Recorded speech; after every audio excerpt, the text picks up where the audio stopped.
দলীয় মিটিং এর পর সাংবাদিকদের মুখোমুখি রাজ্যের বিরোধী দলনেতা শুভেন্দু অধিকারী। দাদা, মুখ্যমন্ত্রী বলছেন 100 দিনের টাকা দেবেন, কিন্তু কিভাবে দেবেন সেই টাকা? অভিষেক বন্দ্যোপাধ্যায় যেরকম ডায়মন্ড হারবারে ভাতা দিচ্ছেন বয়স্কদের, সেই পথেই কি হাঁটছেন? না না, 100 দিনের টাকা দেবেন, আরও কিছু দিন চাকরিও দিন, ডিও দিন, সমকাজে সমবেতন দিন, কন্ট্রাকচুয়াল, ক্যাজুয়াল, আশাকর্মী, ICDS, VRP, civic volunteers, village police, data entry operator, সবকে দিন না, দেওয়ার জন্যই তো সরকার। কিন্তু এই যে ঘোষণা, এর মধ্যে কতগুলো অন্তর্নিহিত উদ্দেশ্য রয়েছে। প্রথম হচ্ছে নির্বাচনের আগে ওয়ান কাইন্ড অফ ঘুষ বিতরণ, ব্রাইব। 2, এই যে দেওয়া হবে এটা ডেলি ওয়েজেসের থেকে মেটেরিয়াল পেমেন্ট বেশি। মেটেরিয়াল পেমেন্ট মানে তৃণমূলের চোরগুলো সমস্ত গ্রাম পঞ্চায়েতে 80% ভুয়া বিল করে রেখেছে এবং তারা 5 লাখ টাকার মেটেরিয়াল সাপ্লাই দিলে 25 লাখ টাকার বিল করে রেখেছে। এদেরকে কয়েক হাজার কোটি টাকা ভোটের আগে পাইয়ে দিয়ে 50% বলে তোমাদের তো টাকা কোনোদিন পেতে না। তারপরে হাইকোর্টের নির্দেশে ফোরম্যান টিম তারা ইনভেস্টিগেশন শুরু করবে, কোনটা ফেক আর কোনটা ট্রু, কোনটা অরিজিনাল আর কোনটা ফ্রড। ফোরম্যান কমিটিতে সিএজি আছে, CAG, principal chief accounts officer আছেন ভারত সরকারের গ্রামোন্নয়ন দপ্তরের প্রতিনিধি এবং রাজ্য সরকারের গ্রামোন্নয়ন দপ্তরের প্রতিনিধি। যে মামলা আমি করেছিলাম সেখানে ধরা পড়বে যে মেটেরিয়াল সাপ্লাই না করে খাতাপত্রে বিল করেছেন। তাই মমতা ব্যানার্জি জানে এই ফ্রডগুলো জেলে যাবে 2-4 মাসের মধ্যে, কারণ তদন্ত রিপোর্ট যখন জমা পড়বে তখন এটাও একটা বড় দুর্নীতির মতো, রেশন স্ক্যামের মতো, টিচার রিক্রুটমেন্টের মতো, কোল ক্যাটল স্ক্যামের মতো বড় স্ক্যাম হিসেবেই আসবে। তাই এখন লোকসভা ভোটের বৈতরণী পার করার জন্য এই চোরেদেরকে টাকা দিয়ে দিবে। তার 60% হচ্ছে মেটেরিয়ালের টাকা এবং এই টাকা আসবে কোত্থেকে? গতকাল আমি আশঙ্কা করেছিলাম যে ডিআর লটারি বা মদের রাজস্ব যে সংগ্রহ হয়েছে সেখান থেকে দেবে, কিন্তু অর্থ দপ্তরের লোকেরা আমাকে নোট পাঠিয়েছেন আজ সকালে। ওনার ভিতরে তো আমার লোকজন প্রচুর। তারা বলেছেন মুখ্যমন্ত্রী 7 তারিখের আগেই একটা 7,000 কোটি টাকার অ্যাডিশনাল লোনের প্রেয়ার করতে বলেছেন। 7,000 কোটি টাকা অ্যাডিশনাল লোনের প্রেয়ার করার জন্য বাজেট সেলকে বলেছেন এবং এইটা লোনটা তিনি নেবেন, যেহেতু লোনের সিলিং এখন বেশি। কিন্তু এর ক্ষতিটা কি হবে? রাজ্যের ঋণের পরিমাণ বাড়বে এবং আগামী অর্থবর্ষে বেতন থেকে লক্ষ্মীর ভাণ্ডার, বার্ধক্য ভাতা থেকে শুরু করে গ্র্যাচুইটি, প্রভিডেন্ট ফান্ড, পেনশনার্সদের টাকা, ওল্ড এজ পেনশন এবং যে স্কিমগুলোতে রাজ্য সরকার নিজেরা চালায় অথবা ম্যাচিং গ্র্যান্ট দিতে হয়, যেমন 951 কোটি টাকা পরশুদিন এসেছে জল জীবন মিশনে। সেই 951 কোটি টাকায় ভারত সরকারের জলশক্তি দপ্তরের শর্ত দিয়েছে কি, সমান 951 কোটি টাকা পশ্চিমবঙ্গ সরকারকে ওই সেম অ্যাকাউন্টে দিতে হবে। তারপরে এই 951 কোটি টাকা আপনি হাত দিতে পারবেন এবং এই 951 কোটি টাকা আপনি ডাইভারশন করতে পারবেন না।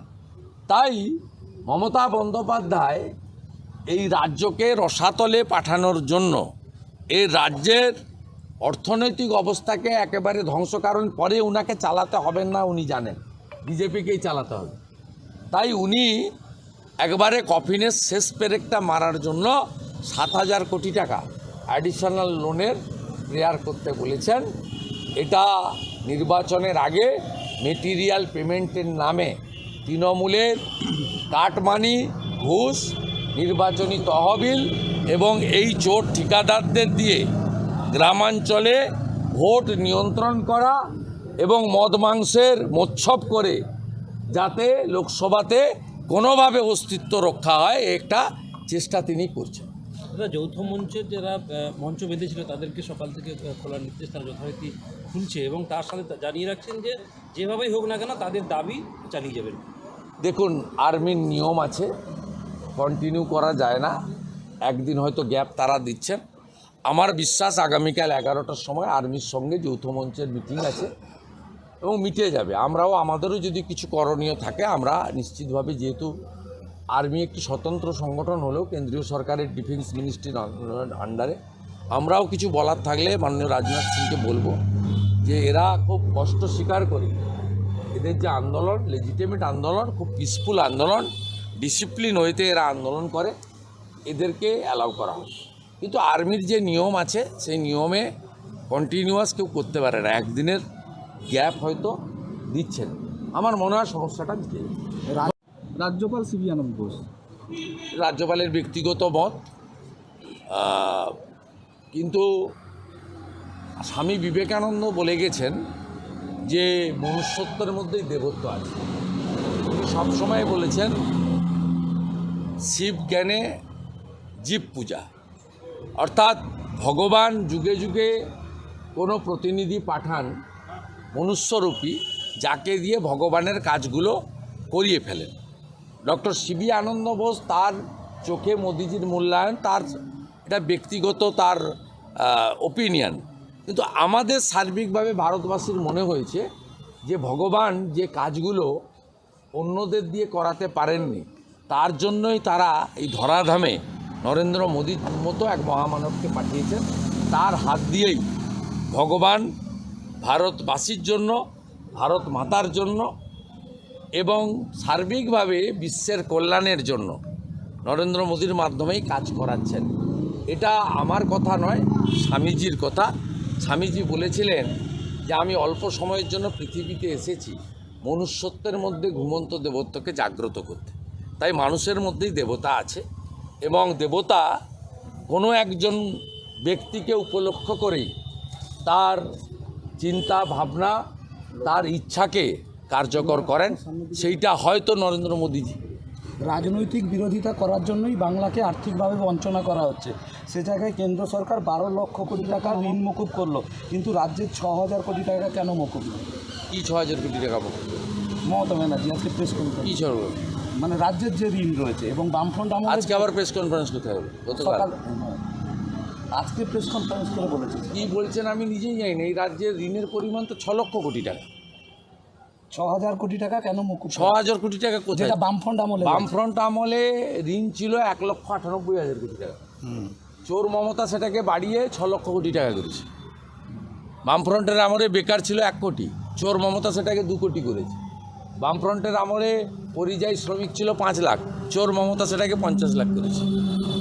সাংসদ দীপক অধিকারী হঠাৎ তিনি 12.5 বছরে 21,000 নতুন মদের দোকান দিয়েছেন। এটাই মনে হচ্ছে ওনার সাফল্য। আর প্রতিটা বাজারে গেলে 10টা টেবিল, 10টা টুল, ডিয়ার লটারি। আর সোল্ড টিকিটের লটারি লাগে না, আনসোল্ড টিকিটের লটারি লাগে।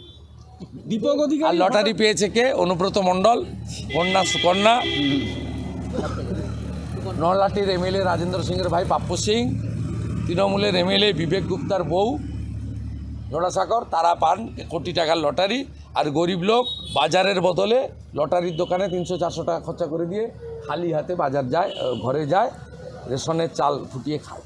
এই হচ্ছে পশ্চিমবাংলার আসল অবস্থা। সাংসদ দীপক অধিকারী আচমকাই 3টে পদ থেকে ইস্তফা দিয়েছেন, এইটা নিয়ে এ তো সবে সকাল, এখনও তো দুপুর হয়নি, অপেক্ষা করুন না।